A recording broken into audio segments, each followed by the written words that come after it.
ఎక్కడ చూసినా ఎవరి నోటి విన్నా వైకుంఠ ఏకాదశి గురించి హిందువులందరూ కూడా చర్చించుకోవడం జరుగుతూ ఉంది.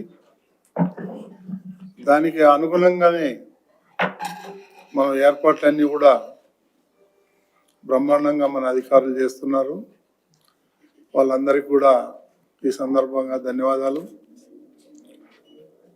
10వ తేదీ నుంచి 19వ తేదీ వరకు 10 రోజుల పాటు శ్రీవారి ఆలయంలో వైకుంఠ ద్వారాలు తెరిచి ఉంటాయి. కాబట్టి అందరూ 10వ తారీఖే రావాలి అనేది కాకుండా 10 నుంచి 19వ తేదీ వరకు కూడా వచ్చి శ్రీవారిని దర్శించుకొని వైకుంఠం ద్వారా వెళ్ళాల్సిందిగా కోరుతున్నాం. జనవరి 10వ తారీఖు నాడు 4:30 గంటలకి ప్రోటోకాల్ దర్శనాలు ఉంటాయి.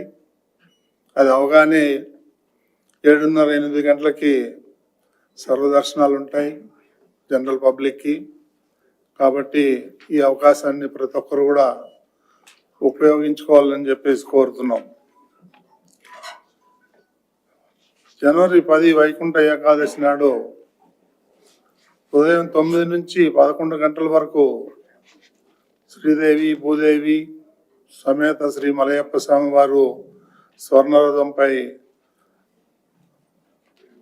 4 మాడ వీధులలో భక్తులకు దర్శనమిస్తారు.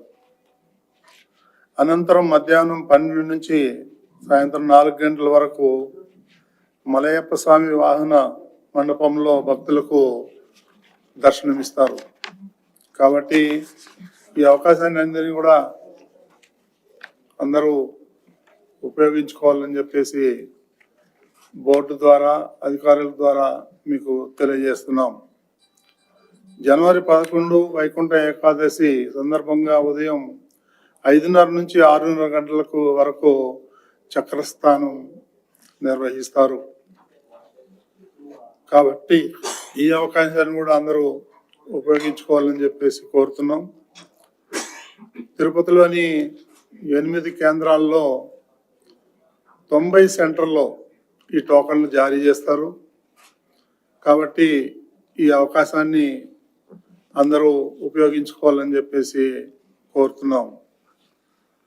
తిరుమలలో ఒక కేంద్రంలో 90 కౌంటర్లో ఈ టోకన్లు జారీ చేస్తారు.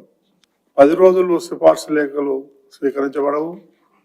ముఖ్యమంత్రి ఆదేశం ఏంటంటే సామాన్య భక్తులకు పెద్దపీట వేయండి అని చంద్రబాబు నాయుడు గారు ఆదేశించిన మీదట అధికారులందరూ కూర్చొని ఈ నిర్ణయం తీసుకోవటం జరిగింది.